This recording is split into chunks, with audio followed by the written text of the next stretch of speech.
Hello guys, welcome back to my YouTube channel Garuda the flyer. चलिए आज कुछ stock के एनालिसिस करते हैं।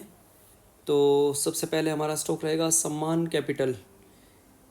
आप जानते हो इस स्टॉक को पहले इंडिया बुल हाउसिंग नाम से जाना जाता था, इंडिया बुल हाउसिंग, और उसके बाद इन्होंने अपना नाम चेंज कर लिया सम्मान कैपिटल। लेकिन नाम चेंज करने से भी अभी भी कुछ भी नहीं हुआ है इस स्टॉक के अंदर। लेकिन ये मंथली टाइम फ्रेम का चार्ट है और आप देखिए इसने बहुत ही अच्छा कंसोलिडेशन किया है। ये कंसोलिडेशन अभी मैच्योर होने की कगार पे है।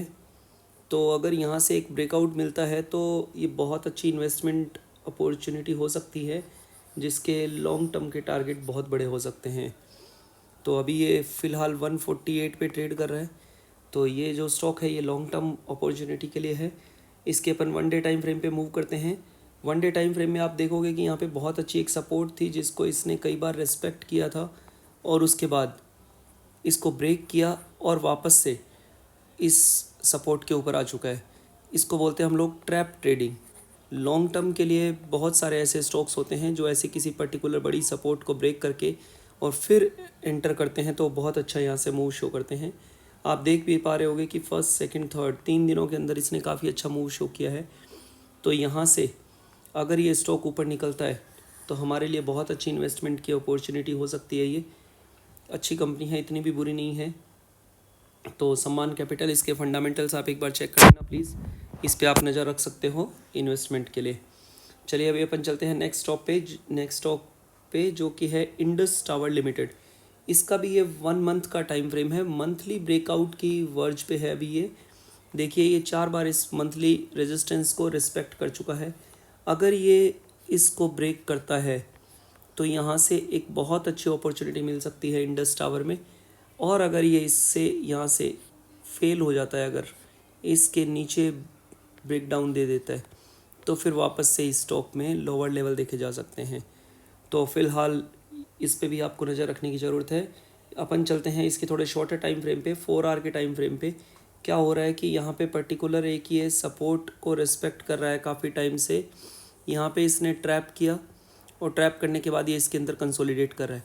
अगर ये यहाँ से ऊपर निकलता है तो एक लॉन्ग टर्म के लिए यहाँ से अच्छी अपॉर्चुनिटी मिल सकती है, जिसमें फ़र्स्ट टारगेट हमारे ये हो सकते हैं और ऊपर के टारगेट काफ़ी बड़े हो सकते हैं। तो ये था हमारा नेक्स्ट स्टॉक। अभी चलते हैं अपन लोग फेडरल बैंक लिमिटेड पे।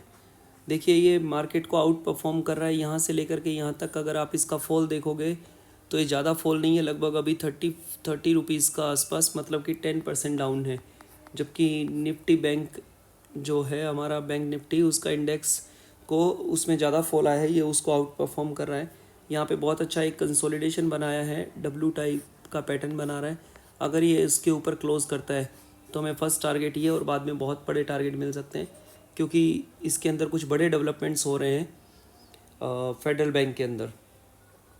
इसके शॉर्टर टाइम फ्रेम पे चलते हैं हम लोग, 1 आवर के टाइम फ्रेम पे। तो 1 आवर पे देखिए ये यहाँ पे एक रेजिस्टेंस है जिसको 4 बार रिस्पेक्ट कर चुका है। अभी ये इस रेजिस्टेंस को ब्रेक करने आ रहा है। अगर इसके ऊपर 1 आवर की कैंडल क्लोज करती है तो हम यहाँ से एक लॉन्ग ट्रेड इनिशिएट कर सकते हैं, जिसके टारगेट काफ़ी बड़े हो सकते हैं। फर्स्ट टारगेट ये 288 के आसपास, और उसके ऊपर सेकंड टारगेट हमारे 300 के आसपास के हो सकते हैं। तो 288 और 300 के टारगेट्स, ये शॉर्ट टर्म टारगेट्स है, लेकिन ये ऐसे स्टॉक्स है जो short term plus investment opportunity के लिए एनालाइज कर रहे हैं हम लोग। तो फेडरल बैंक भी एक बहुत अच्छी बैट हो सकती है। नेक्स्ट चलते हैं हम लोग डिलीवरी पे।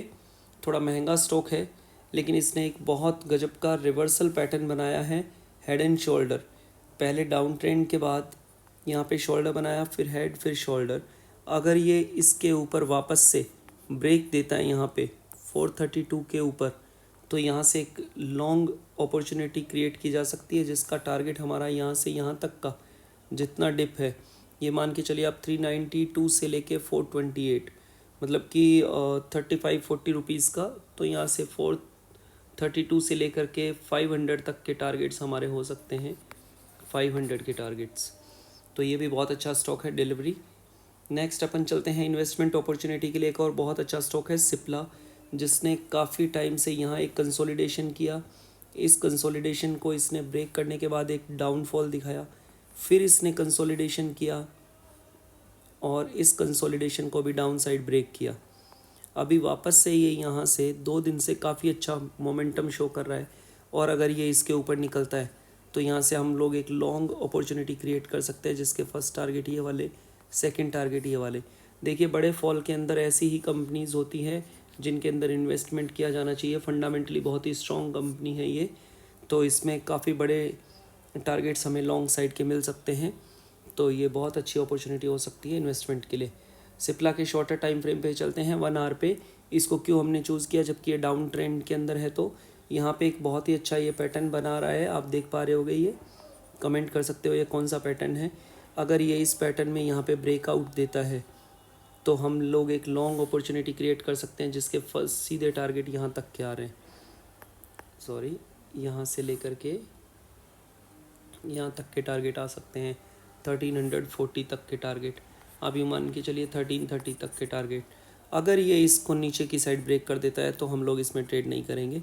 ये सारे स्टॉक्स जो मैं दे रहा हूँ ये सारे ब्रेकआउट की वर्ज पे है, किसी न किसी पे इन्वेस्टमेंट अपॉर्चुनिटी है, तो ऐसा नहीं है कि आपने इमीडिएटली कल ही इसको बाय कर लेना है।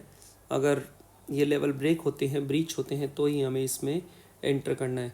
एक बहुत और अच्छी कंपनी है कमिंस इंडिया। देखिए इसने एक फ्लैग एंड फॉल पैटर्न बनाया है।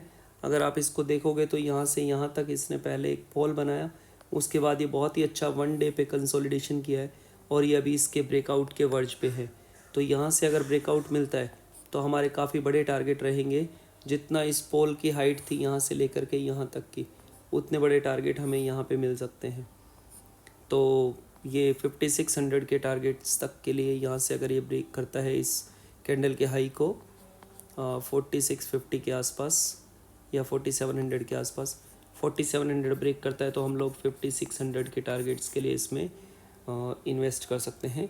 कमिंस इंडिया थोड़ा महंगा स्टॉक है I know, but still fundamentally बहुत ही स्ट्रॉन्ग है, बहुत अच्छा पैटर्न बना रहा है। अगर ब्रेकआउट आता है तो लॉन्ग साइड की ट्रेड इनिशिएट कर सकते हैं। तो ये थे हमारे आज के stock analysis. Okay bye bye, take care, tata, see you. देखते रहिए आप ये चैनल, और अभी अपन A to Z जो मार्केट सीरीज चल रही है उसमें वीडियोस कंटिन्यू रखेंगे, उनको भी आप देखिए और सीखिए। Okay bye bye.